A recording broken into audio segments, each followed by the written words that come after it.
আজি গোটেই অসমত চাৰিওফালে আপোনালোকে নিশ্চয় দেখিছে যে মানুহে খেতি কৰিব পৰা নাই, পথাৰত পানী নাই। জলসিঞ্চন মন্ত্ৰীজনক এতিয়ালৈকে কোনো টিভিত দেখা নাই। জলসিঞ্চন মন্ত্ৰী অশোক সিংঘাল হেৰাল। তেওঁৰ কাৰণে এতিয়া আকৌ সেই যে এই পুলিচ থানাবিলাকত যে হেৰুৱা জাননীখন মাৰে, অশোক সিংঘালক বিচাৰি এতিয়া খেতিয়কবিলাকে আমি এতিয়া জাননী মাৰিব লাগে। ক'ত গ'ল অশোক সিংঘাল, ক'ত গ'ল?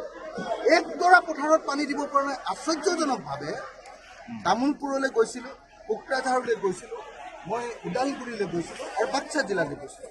চাৰিখন জিলাত ইতিমধ্যে আহাৰ মাহতে তেওঁলোকে খেতি কৰা, শাওণত আৰু খেতি কৰিব নোৱাৰে আগতীয়া কঠীয়া।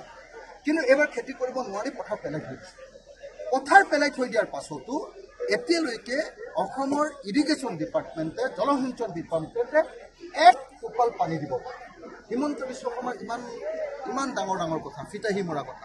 তেওঁৰ কথা শুনিলে এনেকুৱা লাগে যেন আমি অসমত নাই, আমি একেবাৰে আমেৰিকাতহে আছোঁ। কিন্তু আজিৰ দিনত অসমৰ 100জন খেতিয়কৰ ভিতৰত কিজানি 60জন খেতিয়কে নিজৰ পথাৰ ৰুব পৰা নাই। 60জন খেতিয়কে পথাৰ ৰুব নোৱাৰাৰ পাছত এক টোপাল পানী দিব নোৱাৰা মুখ্যমন্ত্ৰীজনে পদত্যাগ কৰিব লাগে নে? আজি অসমীয়া মানুহৰ একমাত্ৰ কামটো হ'ল ভেকুলীৰ বিয়া পতা। এতিয়া বৰষুণৰ পানী পাবৰ কাৰণে ভেকুলীৰ বিয়া পাতি আছোঁ, আৰু ভেকুলীৰ বিয়া পাতি থকাৰ পাছতো অসমৰ মুখ্যমন্ত্ৰীয়ে এটাও বাক্য ক'বলৈ সক্ষম হোৱা নাই। সেইকাৰণে মইতো ভাবোঁ যে হিমন্ত বিশ্ব শৰ্মাই য'তে ত'তে চেল্ফি তুলি থাকে। এতিয়া ভেকুলী এজনী লৈ তেওঁ এই যে গামোচাখন পিন্ধাই যে বিয়াৰ কাৰণে আৰু যে ফুটটো দিয়ে, সেই ভেকুলীজনীৰ লগত মুখ্যমন্ত্ৰী হিমন্ত বিশ্ব শৰ্মাৰ মই এখন চেল্ফি চাবলৈ পাইছোঁ। ইমান বৰষুণ নাই, খৰাং, হয়নে নহয়? হিমন্ত বিশ্ব শৰ্মাই য'তে যায় মহিলাৰ লগত চেল্ফি উঠে। এতিয়া আচল মহিলা ভেকুলী অসমত, কাৰণ পানী নাই, ভেকুলীৰ বিয়া পাতি আছে।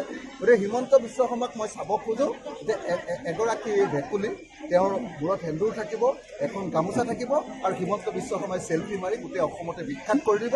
সেই ফটোখন ভাইৰেল হোৱালৈ মই ৰৈ আছোঁ।